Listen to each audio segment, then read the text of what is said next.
Class 10th math अध्याय 10 के प्रश्नावली 10.2 का क्वेश्चन नंबर 4 इस वीडियो में हम देखने वाले हैं। क्वेश्चन नंबर 4 है, सिद्ध कीजिए कि किसी वृत्त के किसी व्यास के सिरों पर खींची गई स्पर्श रेखाएं समांतर होती है।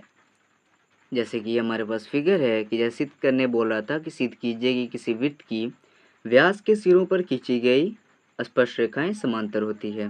किसी वृत्त की जो व्यास है, वृत्त की जो व्यास है, ये व्यास है, उसके सिरे क्या है, ये वाला कोना और ये वाला, है ना। तो सिरे पर खींची गई दो स्पर्श रेखाएं आपस में समांतर होती है। हमें इसको प्रूफ करके बताना है। तो चलिए प्रूफ करना शुरू करते हैं। तो हम लिखेंगे, माना केंद्र O वाला एक वृत्त है। केंद्र O वाला एक वृत्त है जिसमें AB और CD दो स्पर्श रेखाएं हैं। केंद्र O वाला एक वृत्त है जिसमें AB और CD दो स्पर्श रेखाएं हैं। तो सिद्ध करना है, तो हमें सिद्ध क्या करना है कि AB और CD पैरेलल है। AB पैरेलल है CD के। अब हम प्रूफ करना शुरू करते हैं।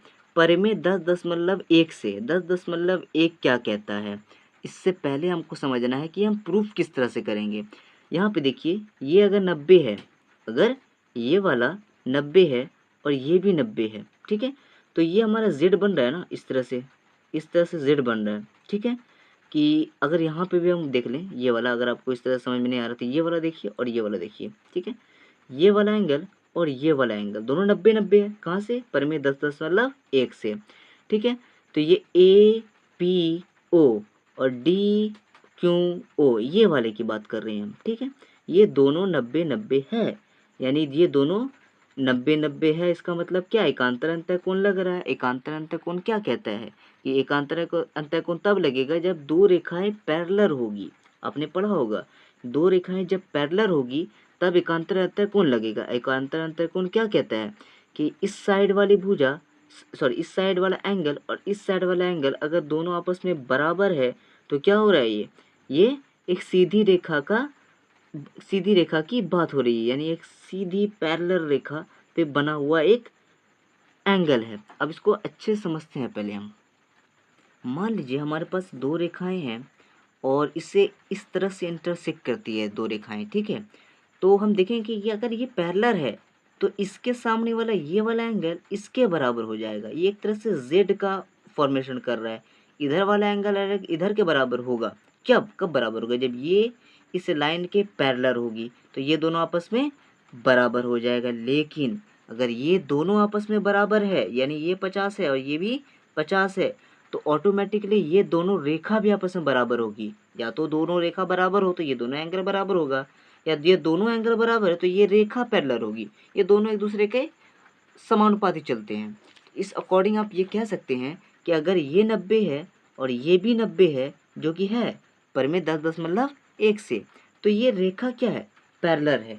इसी को हम प्रूफ करेंगे। क्या करेंगे? परिमेय 10.1 से एंगल APO ये वाला एंगल 90 है और DQO ये वाला एंगल क्या है? 90 है। तब दोनों 90 है तो जब इधर का बराबर है तो इधर का भी बराबर होगा। APO बराबर होगा DQO के। APO किसके बराबर होगा? DQO के। जब ये दोनों आपस में बराबर है तो ये लाइन क्या होगी? पैरेलल होगी। तो हम लिखेंगे एकांतर अंतःकोण से AB पैरेलल है CD पे। और एक तरीका है आपको पता करने का कि अंतः अभिमुख कोण से ये वाला एंगल और ये वाला एंगल क्या हो जाएगा? 180 के बराबर हो जाएगा। जब ये एंगल 180 के बराबर हो जाएगा। क्यों? क्योंकि 90-90 क्या हो? ये भी 90 है, ये भी 90 है। 90-90 क्या हो जाएगा? 180 हो जाएगा। जब दो आमने सामने का कोण अगर 90 हो तो सामने वाली रेखा पैरेलल होती है। तो इससे भी आप प्रूफ कर सकते हैं, लेकिन एकांतर अंतःकोण से ज़्यादा सही है। तो ये हमारा आंसर है।